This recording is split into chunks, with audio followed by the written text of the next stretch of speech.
Hi, come on in. And join in. It's the Very Merry Life. Hi, I'm Mary Hendricks, and you might know me as that relatable AF Mama over on Instagram who hopefully feels like an old friend at this point. And if not, it won't be long till it feels that way as we get raw, unfiltered, and very unapologetic in all things motherhood, marriage, sex, and more. From moments worth savoring to moments worth surviving, get ready to leave feeling seen and supported. You have a friend here now, so hey, take a seat. What's going on? Hi, how are you? Hello, good. How are you? Good. You're getting me a little bit more raw than I usually am. I usually prep and make myself look a little nicer, but I have a formal event with my husband tonight and I don't want to touch a single thing until it's time to get ready. So I'm like, whatever. Oh, yeah. You don't want to double do your makeup and hair. Like, no. And trust me. No, it never turns out right when I do that. So I'm like, I'm just going to leave it for now. Oh, I know. And then whenever I do that, I don't want to take off all my makeup. So you try to put makeup on top of the makeup and then it just looks disgusting. Off. Yeah. So I'm like, I'm just going to stay fresh faced, but I love it. It's fine. It's all good. Well, you're beautiful. So you don't need it. Anyway. Thank you. All right. We'll get into it. So hi, everyone listening. I'm super excited. As you hear, I have Shannon Ritchey. Is that Yes. Okay, Ritchey. I want to make sure I pronounce your last name correctly with me. And I'm super excited, Shannon. I'm going to give you a second to introduce yourself and we'll chit chat. Yay. Sounds good. Well, thank you for having me. I'm really excited to do a more casual podcast because some of them are just so formal, which is great, but it's nice just to have a chit chat. So I'm Shannon. I am a doctor of physical therapy and I'm the founder of Evlo Fitness. And Evlo is a online fitness platform designed to use science to boost your fitness results without tearing up your body and wearing you down and leaving you exhausted and depleted. So I do a lot of education on the current literature around exercise and how to exercise smarter, not harder. I love that. So fun fact about me, I used to be a personal trainer before my life of children and stay-at-home momhood. So I love that. I love having resources, and that's why I was excited to bring you on and chit chat a little bit more of that. I don't really cover a lot on my Instagram, but I knew that stuff, and I work with prenatal and postpartum was my forte and stuff like that. So it's interesting the stuff that I learned back then, and I'm sure it's evolved even more at this point. I'm sure. Oh yeah, it's evolved so much, and I've been in this industry for 12 years. And over the last 12 years, I mean, my philosophy has 180'd, completely different than it was 12 years ago. There's new literature coming out, stronger literature. There's things that were developed out of advertising and marketing rather than actual science that I had to kind of unlearn for myself. And now I'm teaching my community. So it's definitely still I feel like the science-based fitness is easy. There's a lot of people that claim to be research-based and science-based. But there's not a lot of validity around. It's more marketing really than anything, which is kind of scary.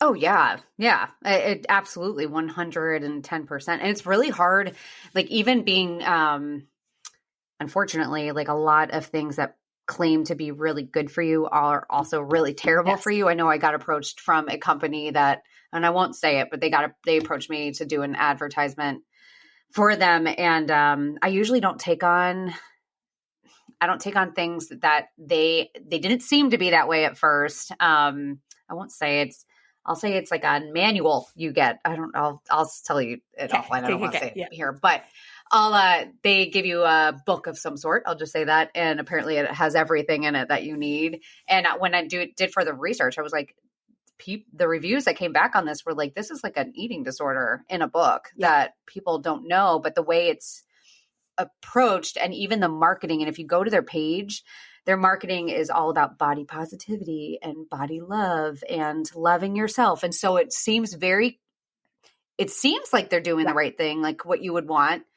But when you really dive into it, what they're doing, you're like, oh, that's incredibly bad for you. Yeah, they're recommending basically starvation and exercising multiple times a day and no days off. And it's but here's the scary part about that is that programs like that are recommending these crazy, like 75 hard is a good example of this, which I'm not a fan of. Like working out twice a day is just a lot. For most people have troubles working out once a day, but working out twice a day, every single day with no recovery days for 75 days.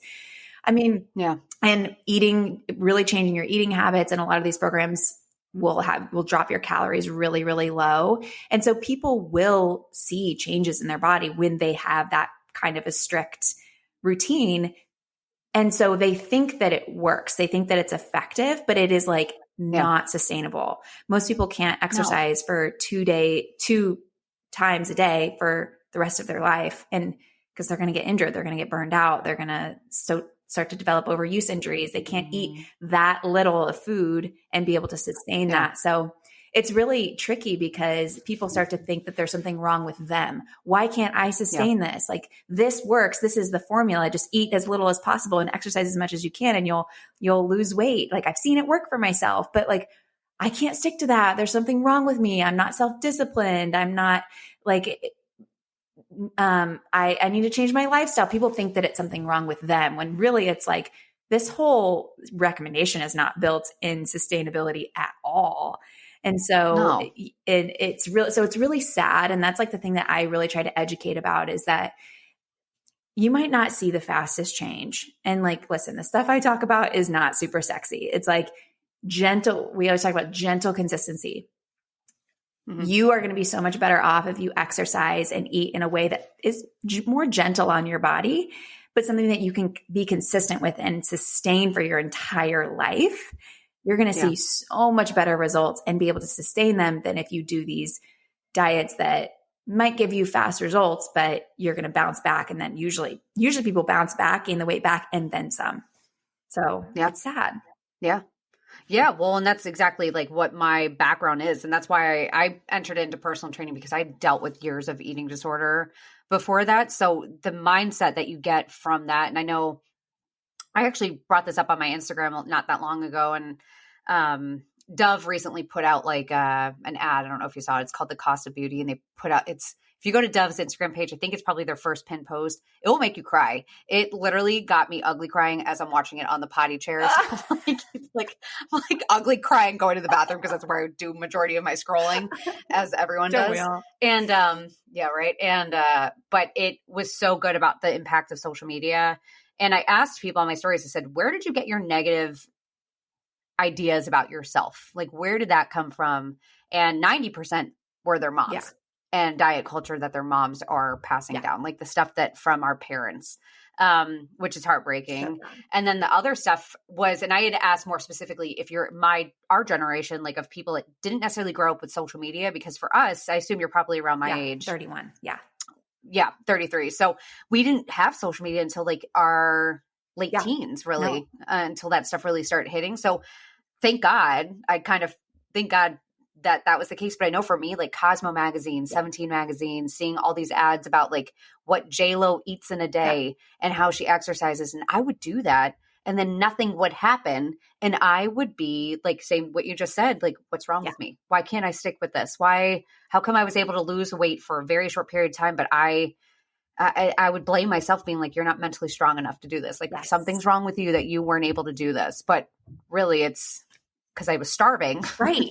Eventually you're going to have to eat. Eventually you're going to like end up eating everything because you're like, your body is like, we need food ASAP. You're going to end up binging on the weekends or whatever, which I think is so common.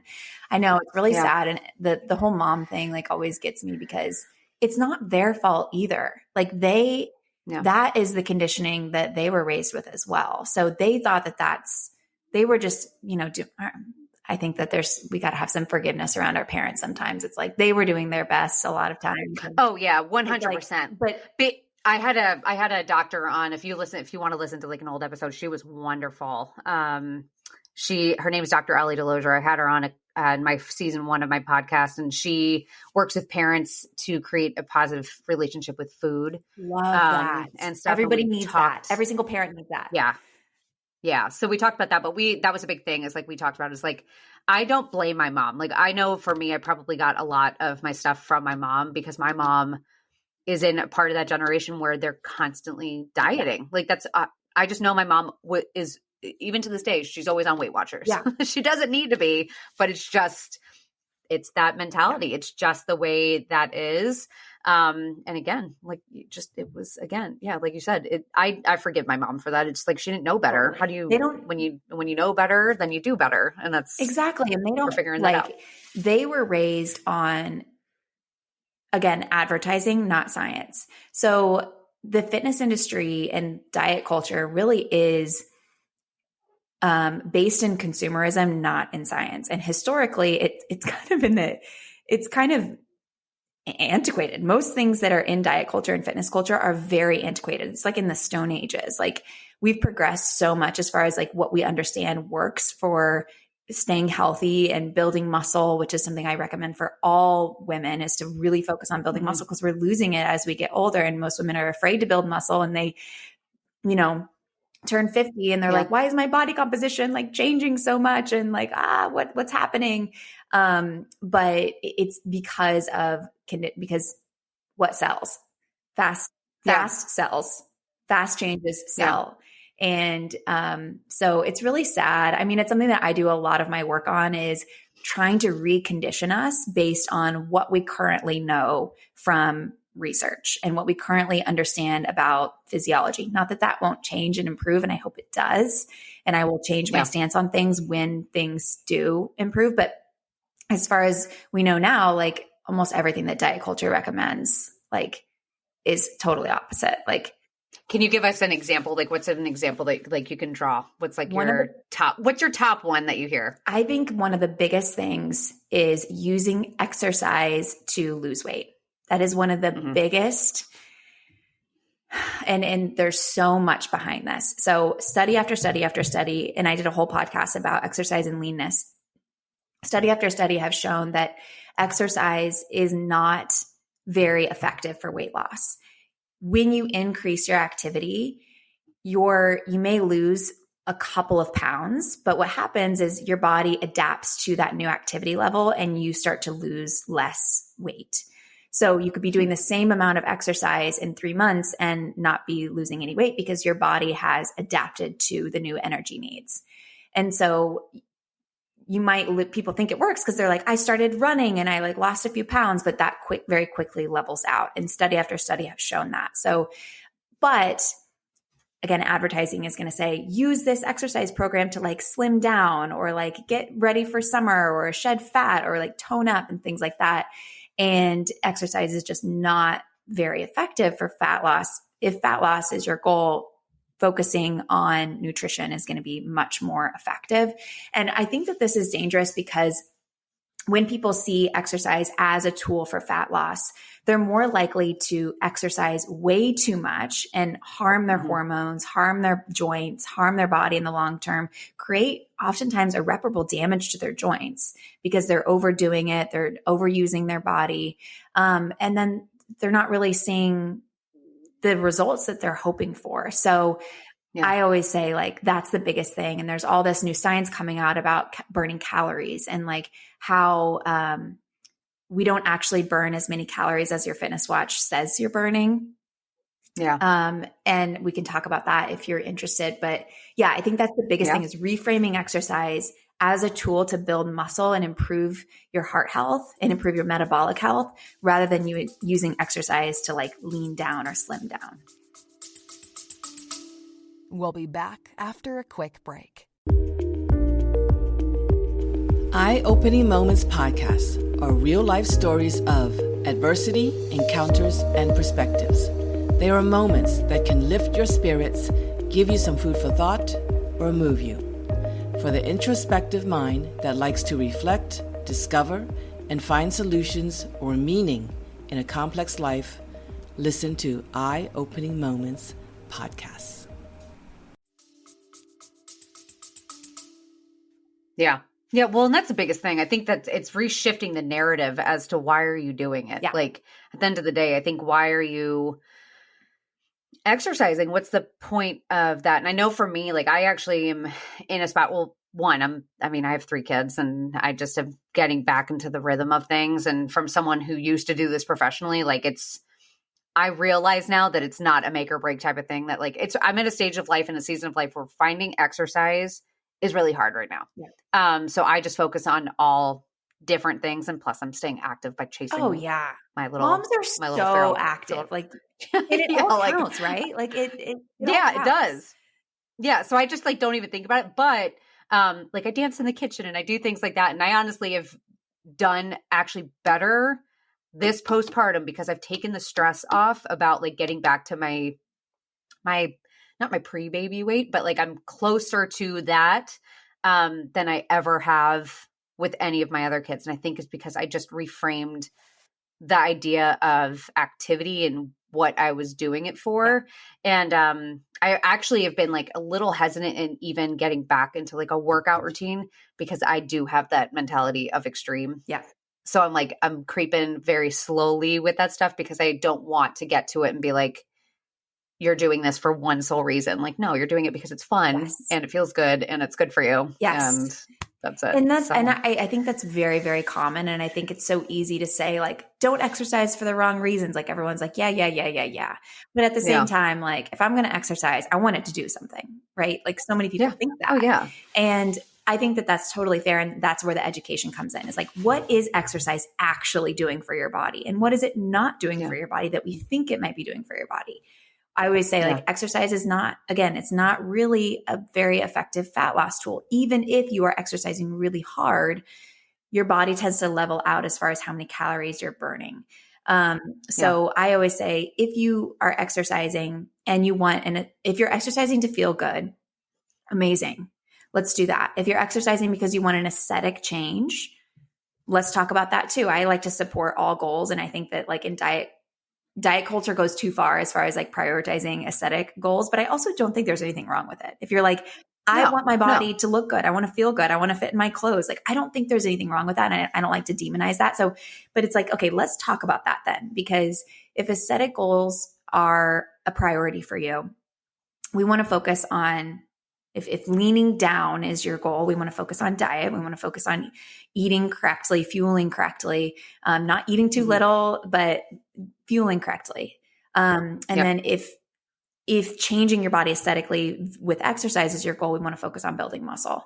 And that doesn't have to be a intense calorie torching, exhausting workout. In fact, those types of workouts maybe aren't the best for building muscle because they're not very focused, right? You're doing a lot of different movements. You're focusing more on sweating and working hard than you are in like targeting and focusing on getting close to failure in one specific muscle, which is proven to drive hypertrophy or muscle growth. So I think it's like understanding like, oh, so if I want aesthetic change, I just need to focus on my muscle. I don't need to worry about how many calories I'm burning, and then pair that with proper fueling and proper eating.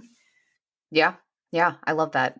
You're my type of fitness program. I can already tell. Like that's the stuff that I actually started working for, like a little boutique personal training gym. And that's what it was. It was like all science-based. And that was like what really helped me reframe, because again, you're taking my tainted like diet culture brain and I needed like an overhaul. And still like, it's a hard break from getting away from like that sweaty, near throwing up workout. Like you want to do that. If you don't, like when I grew up, like if you didn't do that, then your workout didn't count, wasn't good enough. Oh yeah. Didn't count. 100%. And I come from a history of like, the reason why I feel so passionate about like educating about this is because I come from a history of over exercising and exercising 1, 2, sometimes 3 times a day to like burn calories. And I will tell you, my body composition now is so much better than it was then.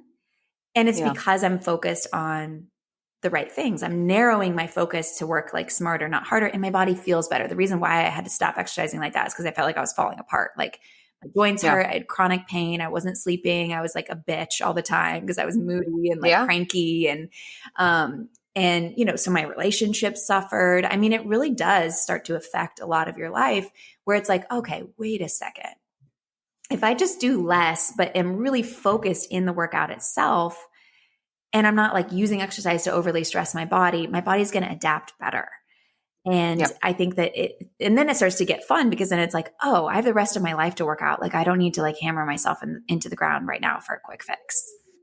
And then it's more maintainable because now you're just like, I will agree on that, because when you really do get in a good rhythm and you just figure out that there's like a method to the madness, then you enjoy it a little bit more, because it doesn't feel like a chore. It just feels like, oh, okay. You start to gonna do it real quick. It starts to get so rewarding too, to like see like, oh my gosh, there's a muscle. Like that's a muscle on my body that never used to be there. Like there's nothing more rewarding. And I think that we need to really shift people's mindsets that like, it doesn't need to look like what we think it does. Like, I think like so many people think, okay, you're talking about strength building, you're talking about building muscle. I don't want to become the Hulk. So I don't want to, and I also don't want to like go to the gym and squat twice my body weight. And it's like, no, you don't have to do all of that either. Like it can be a little bit of in between. Like in our program, we don't use just body weight or lightweight. We use a combination of body weight exercises, of moderate weight, but we're not like, deadlifting twice our body weight. Not that there's anything wrong with that, but that's just not the only way to build muscle. And so I think understanding that you can kind of meet yourself where you are, and it's really crucial for women. Well, that, and for women, because I'm sure you get it all the time. I know for me, when I used to train women, they hated lifting heavy because they thought they were going to get all bulky.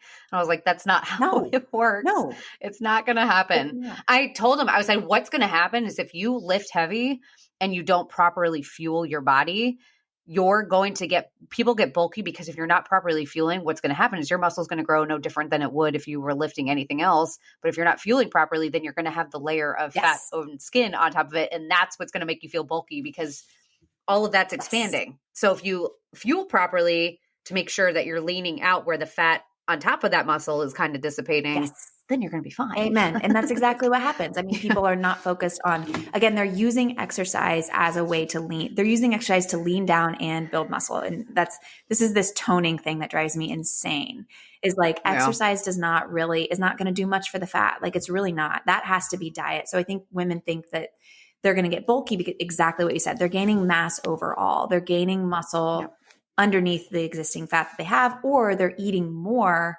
and they're in a calorie surplus. And so they are gaining fat and muscle. And I just want to say too, that like, this doesn't happen overnight. Most people especially women, gaining significant amounts of muscle is difficult for most women, especially if you are, again, not in a huge calorie surplus. It's going to take you, like last year, I gained over 5 pounds of muscle last year, but it took me the full year to gain that amount of muscle. And it's like, because it's hard for women. And especially if you aren't in a huge calorie surplus, it's going to be harder to gain. So I think like letting go of the fear of like, I'm going to get bulky if I lift a weight is crucial, because number one, you're probably going to be more pleased with your body composition if you do strength train. And number two, we're losing muscle as we age. So if you're over the age of 30 and you're not intentionally challenging your muscles, you're losing muscle with each year that passes. And so that can accumulate 20 years. And all of a sudden you're like, why am I like soft? Like what's going on? And it's like, well, because you haven't challenged your muscles sufficiently, or they're just doing like bar and Pilates, which even though those exercises may burn, they're probably not enough load to the muscle to drive significant change, or at least offset natural muscle loss with aging. Yeah. Well, that, or trying to think of another thing, a muscle. What is everyone? Muscle weighs more than fat. Is that another one that people like muscle to say? Is denser than fat, in the sense that like, okay. But I remember people used to say like muscle weighs more than fat. And I was like, no, a pound of muscle and a pound of fat are the same exact thing. Yeah. I know. I remember hearing that all the time. Muscle is denser than fat. So like I weigh more than I did last year, but I have like, my body fat is less and my muscle is more, but I still weigh more on the scale, even though my body composition has changed and I've dropped a size in jeans. So did you get a DEXA scan? Yes. Is that what you got to? Yeah. I was cool. Really like, and I don't recommend everybody do that. Like, especially if you're someone that you worry, that you might get obsessive, or you might tend to overdo things, or like really focus on that fat percentage number. I don't recommend it for everybody, but I wanted to be an example that you can gain muscle through my motto of what I call gentle consistency, which is like, exercising in gentle but consistent ways, taking 2 days off every single week from exercise. Last year, I took 3 weeks off exercise dispersed throughout the year. So I wanted to be an example that you can do that without killing yourself. So yeah. Yeah. Well, and that's, I mean, I've never had like a full DEXA scan, and I can tell you right now, there is something I want to know if you've ever tried it, the Fit Track. Have you tried the Fit Track scale? Have you heard of it? I threw that puppy out. I worked with them last year when I like got started in like an Instagram game and my account started growing. They approached me and I was so excited because I knew I had heard of them before. And it's this fancy schmancy scale that is supposed to act like a DEXA scan. I don't think it does. And instead it is like just a load of shit. And even worse is it will send you updates on your phone saying, have you weighed yourself today? No, have you weighed yourself today? No. Things like that. And I just finally threw it out right before the new year. Cause I was like, I'm getting rid of this thing. I don't need to step on it. I think I stepped on it when I was like 5 months postpartum, and I saw the change in it because obviously I had a baby and like things like that. And I was just like, whoa. And I could tell, like, I've gotten very good. I've come a long way where I can speak very kind to myself. But the moment I stepped on that, I was like, I'm getting rid of that thing. It's really hard. It's really hard to speak kindly to yourself when you're seeing these numbers in front of you. Yeah. And it's like, okay, wait a second. You have to remind yourself, I just grew a freaking human. Like, of course my body changed. Of course my body changed. But to like, that's easier said than done, right? To like give yourself grace in that moment when you're staring at a screen that's like, okay, now go exercise. And you're like, all right, I guess I might as well go run 10 miles and like. Yeah, right. Right. Yeah. No, yeah, it's wild. I think we I don't know if it's maybe it's an American thing. I don't know, but I think we're very focused on numbers. And I think it's a big thing. I even like, my daughters, so like I have 3 kids, like I said, and I have my 2 daughters and my son, and my husband's 6'4" and like 220 pounds. He's a big guy. And he's just always been, my kids take after him genetically. They always have since day one, 99th percentile for everything. Yeah. And for my girls, that's even hard. That's even harder because with boys, I feel like it's a little okay for them to be bigger and broader and like things glorified. Like that. It's like, oh, you're a big burly man. Like, yeah, like it's fine. With my girls, it's not. So even yesterday I brought my 14-month-old in to go get like a bagel or something. And the lady behind the counter looked at me and she said, how old is she? And I said, 14 months old. And you would have thought that I told her something terrifying because she reacted and she's like, she's so big. No, that's what she said. And I was like, no. Yeah. No. I was like, she's healthy. No. But I was so annoyed because thank God my 14-month-old has zero clue as to what's going on, but my 5-year-old does.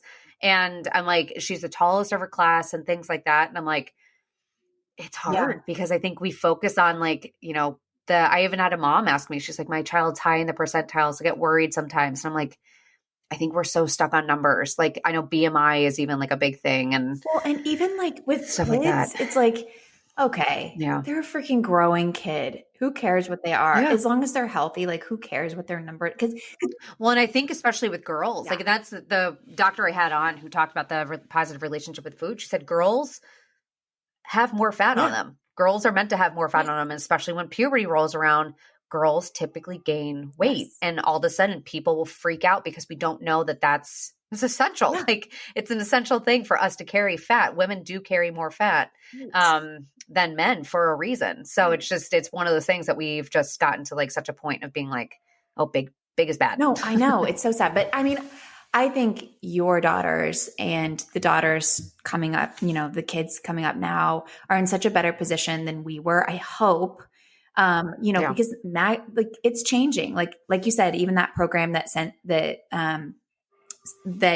wanted to work with you, that, their marketing was feel good, be healthy or whatever it might be. But really their messaging was like slim down and be skinny. But the messages I think are changing, and this industry, I think the industry wants to change. And I think that there's more awareness from mothers who are like, oh, I can't pass that on to my daughters. So I think it's like, I think they're going to be in such a better place than we were, I hope. And maybe it'll be one of those things that like in 20 years, this body positivity thing will just be the norm. It'll just be like, oh, what? Like nobody's trying to like get as skinny as possible. What is that? Yeah. Well, and I think diet culture is around or diet industry is around because there's money to be made. Yes. And they know that if they want they wanted our grandmother's business, they wanted our mom's business, they want our business, and they want our daughter's business and granddaughter's business. That's what they want because they want a repeat customer. They're not, if it was successful, eventually that would come to an end. They would lose a customer. They don't want that to happen. So right. I do think it's evolving in like programs like yours and things like that, where it's not going anywhere, even if it depending on what you define success as being. But if you were to be successful and get to a point in your life where you finally have had a healthy relationship with what you're doing with both exercise and nutrition, you have to maintain that. And I think that's what the diet industry has to start seeing. And that's what obviously programs like you are doing, where it's like, it's teaching, it's a long-term thing. It's not just a quick fix. And there's, for these industries to see it, like, it's not going anywhere. You can switch your messaging. You can switch your messaging. You will still have customers. Right. You're not going to lose anyone. Sometimes I'm like, I know. I think when we get people in our world and we start educating them about like, okay, this is what exercise, like kind of some of the stuff we were talking about, like this is what exercise is actually doing. This is what it's really not doing, even though the messaging is going to tell you differently. And once your eyes are open and once you like understand, it's like, oh my gosh, you start to see it everywhere and you can't go back. And you're like, once your eyes are open, you can't go back to destroying your body. You can't go back to like eating as little as possible, but it gets tempting sometimes. And even for me, and I've like done so much work on like educating myself about this. Even for me, sometimes I'll have a weekend where I'm traveling and I'm like, eating all the good foods and drinking all the cocktails. And I feel like blah when I get home and I'm like, maybe I should like do a cardio workout. And then I'm like, wait a second, what? Like, I know that doesn't work. I know that doesn't like, and I have to catch myself. So it's sometimes those deep-rooted wirings, even if you do start to know these things, come up. And that's why I think the repetition of continuing to educate yourself and consume content that is around, educated science-based things is crucial, because we're going to get we're going to get ads from companies who are trying to go backwards. Yeah. Yeah. Because I think, we take what we feel as fact. And that's what I think it's super important, is when you do have science to back it, you're like, oh wait, no, like that's not true. We're not accepting that. We're going to actually take what's real and instill that instead. I know that's the same for me. And it takes time. You really do have to like, it, like you said, you have to repeat it. It's like creating new pathways for yourself and reframing how you think. And eventually it will stick, and it will stick before you like even think about it. All of a sudden one day, like, I know for me, that's how it was, where all of a sudden I was, it was even like when I mentioned like that scale that I stepped on, that Fit Track scale, like that. But I noticed it because I didn't like go and punish myself afterwards and like things like that, where it's progress. You just kind of get past it. Yeah. It was like small little wins. We're like, okay, I'm doing okay with that one. Yeah. So one thing that we say at the end of every class is, because our classes feel different in the sense that, like, again, we don't care about calories. I don't wear a fitness watch and track my calories. We're not going to leave you like in a sweaty pool. Like, we're focused on muscle really. And at the end of and that feels different for people that, again, we're like, why? I don't feel like I'm going to throw up. So clearly this wasn't enough. And at the end of every class, we say, you've done enough. And for so many people, that is really hard to internalize, because again, we're built with the wiring that if you don't feel near death, that it's not enough.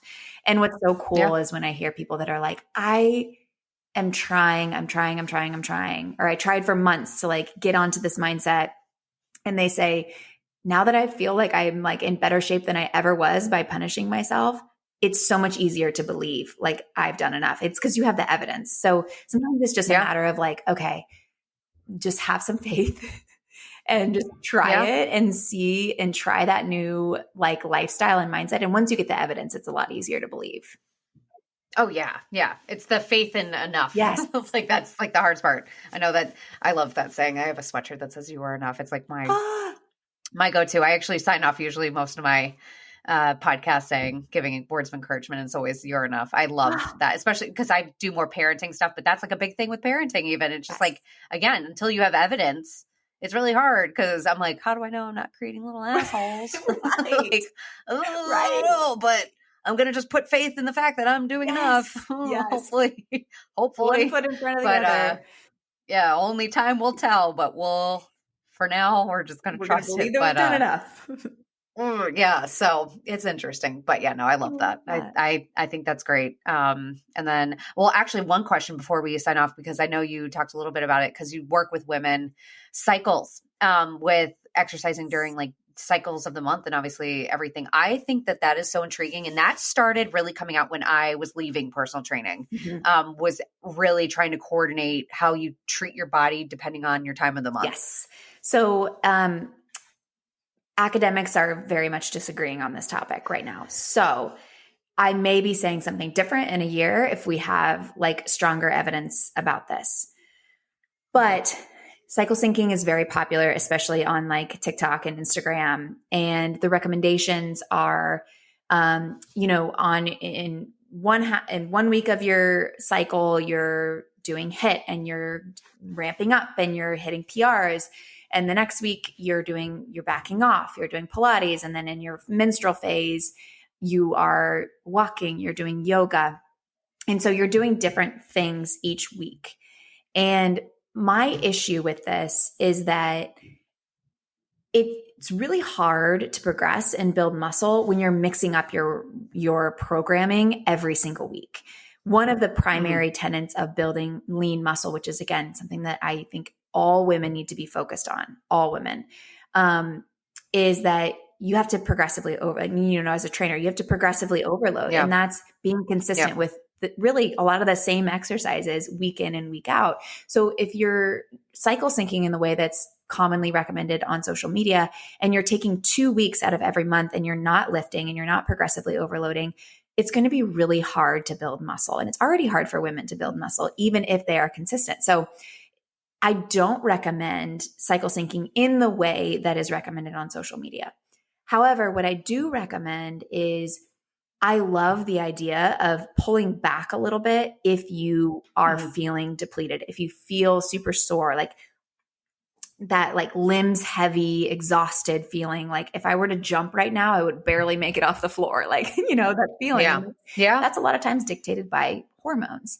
And so I do like the idea of continuing to lift, even, when you're at that place, but maybe instead of doing 5 sets like you normally do, you do 2 sets, or maybe instead of trying to hit a PR, you just kind of maintain and you're not really focused on getting all the way to failure. Or maybe that's a week where you usually do a HIIT session and you take that out. I would say high intensity cardio should be the first thing to go when you are looking at kind of like adjusting your routine based on how you're feeling. So I think that there's a lot of ways to taper your routine based on your own hormonal cycle, which is going to be slightly different between individuals.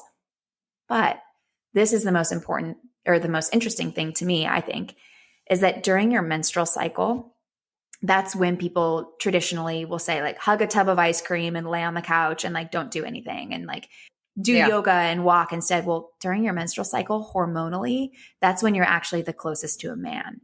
So that's actually the time where hormones drop and you can actually tolerate more strength training. You can recover a little bit faster. So it's just really interesting that like, I think social media has taken this and ran with it, but it's not really completely aligned in science. Yeah. Well, which I believe, because I've been tracking, because being postpartum, periods, for fair warning of the day you have babies, that your periods after you have babies are just the weirdest thing ever. Especially if you're nursing, right? Yeah, I'm done breastfeeding at this point. I breastfed for a year, but my period came back at like 8 months postpartum, which was actually wonderful because it was so long. It was great. But I feel like my hormones are like just even more wonky. So like the week leading up to my period, I'm just a monster, like momster. Like I'm awful, awful to a point where like I told my husband last time, I was like, I was crazy, right? And he was like, I wouldn't say that. I was like, it's fine. You can say that. It's fine. The best is when the husbands are on board and they're supportive of your hormones. That's the best. Yeah. And he was like, but I'm like, you can say that. It's fine. But I know it where like, have you ever acted irrational and you can tell like you're in your head, you're almost like, Mary, you're being like, you're out of body. You're like, right now. You're like, why? Yeah, but you can't stop it. Yeah, you can't stop it. But you know that it's probably a little uncalled for, but you can't stop it. That's me. So that's the week before my period. When I have my period, I am like so clear and focused, and it's amazing, honestly. And that tracks hormonally with what's happening in your body. But a lot of people think that like, oh, I'm on my period, I better. And some people feel terrible when they're on their period. So it's really not. But I'm the same way. The week before my period, I usually like this, that's actually this week for me, feels horrible. I definitely feel like a little weaker in my lifts. And so I usually just kind of listen to that and taper back. And then as soon as the day I start my period, I'm like, woo, like let's person. Go. Yeah, let's go. I'm like energy's through the roof. It's like amazing. And then that lasts for a couple of weeks and then it tapers down again. So I think women, I think this is the cycle syncing thing, at least on social media, I think is a little misguided. Of course it's like, I love the idea that it's rooted in like, listen to your body and like, let's take care of ourselves and let's like, not just push through regardless of how we're feeling. But I think that it could be adjusted a little bit to be a little more productive. Yeah. Yeah. I think that's great. I think all this is great. I think this conversation has been wonderful. Yay. So I think everyone's going to hopefully take something positive away from it. If you guys are listening, or I know I have a lot of you guys listening and you're on like a treadmill or stair stepper or something like that. Maybe that's will change your mind a little bit. And it's going to change my mind because I miss it. I love working out. It's so nice. It's just like my time of being able to like zone out and just focus. Oh, it is. And we'll have to add you to the Evlo membership so you can try it out. Yeah, I'll have to try it. But for everyone listening too, I'll put all the information in the show notes like I always do. That way you guys can find Shannon, you can find Evlo, and you guys can give this a try. But exercise doesn't have to be complicated. No. Like it doesn't have to be grueling. Overly complicated. No, we've made it way more complicated than it ever was intended to be. 100%. type of thing. 100%. So I don't think people even way back when even used to exercise. So I think we've gone a little crazy. I know. I totally agree. And that, again, that's marketing. It's all marketing. Yeah. Oh yeah. Yeah. I remember my grandpa even saying that. He would like see someone run and he'd be like, why are they running? Like, why are we doing this? I agree with that. I've got some strong opinions about running, but runners love it. So do you. Yeah. No shade to runners. I like running, but running like a mile too. Yeah. I think sometimes it just feels good. Like it's like totally. But here's the thing, and then we'll sign off. But I used to run before I had my third, and obviously pregnancy and just life has happened. And I haven't ran in a while, but it felt so good. And it was because I was lifting weights. Yes. So if you guys are runners and it sucks for you, lift weights, because that was the biggest thing. Is it wasn't me like cardio wise being able to keep up. It was my legs that were able to carry me muscle wise, strength wise. Oh, 1,000. It was a game changer. Such a game changer. Like, your runs will improve so much if you're cross training. Yeah. Well, huge, because I would even say that to my husband when I started like lifting weights, because that was never a thing. When I was in high school, we would just run and run yourself until you would vomit. Or do some lift weights, do some crunches to like tone your abs, quote unquote. And that was it. Yeah, that was it. But I would do it and I would run. And like, if I felt like cardio wise, I was running out of steam or even mentally, I would just used to repeat to myself when I was on a decent run being like, let your legs carry you. And then they would, and you were like, let that happen. Wait, and that's so cool. Would find it. Yeah, let your legs carry you. But it's like a good mindset, but you have to know that the muscle's there to do it. And when you're running, it's like all of a sudden you're like, okay, I'm going to let them take over. And you kind of just check out. It was the coolest thing. So that's why I miss running, because running is like you zone out. It's weird. But same thing you get with working out too. Yeah, it's this cool area in your brain that like it happens if you're walking for a long period too. Like you just forget you're walking and you're just like, you don't have to think about it. It's like this cool thing in the brain that happens, which is like so cool. And then you can just like go into la la land in your brain. You ever done that when you're driving? Oh, yeah. I've done that. Yeah. When you drive and all of a sudden you arrive somewhere, you're like, how did I get here? I don't remember a single thing from that drive. I don't remember that. And I hope it was just a speed bump that I hit. I'm like, thank God I have that. Person. I have a new car that will stop. Like if it senses something that's too close, it'll stop. Yeah. If not, then what happened? Yeah, that's my always. Life. It's all right, guys. Awesome. Well, this was such a pleasure. I'm going to put all the information for you in the show notes. Like I said, everyone, go check out Shannon, go check out Evlo. This is great. And of course, leave a rating and review and all that good stuff. Thank you, Mary. Thank you for having me. Another episode down and way more to go. But thank you so much for listening. If you enjoyed this episode and you would like to help support this podcast, I would love for you to subscribe. I'd love for you to share it with others and post about it on your own social media or leave a rating and review. I cannot tell you how helpful and how appreciated those things are for me. Of course, to catch all the latest from me, you can follow me over on Instagram at The Very Merry Life, over on TikTok, The Very Merry Life. And even if you wanted to check out my monthly newsletter, you can do so by subscribing over at theverymerrylife.com. I'll see you next week. Stay tuned for more honest, raw, real chit chat. I have some amazing moms lined up coming on, and shit's going to get fun. So buckle up, Buttercup. It's going to be good.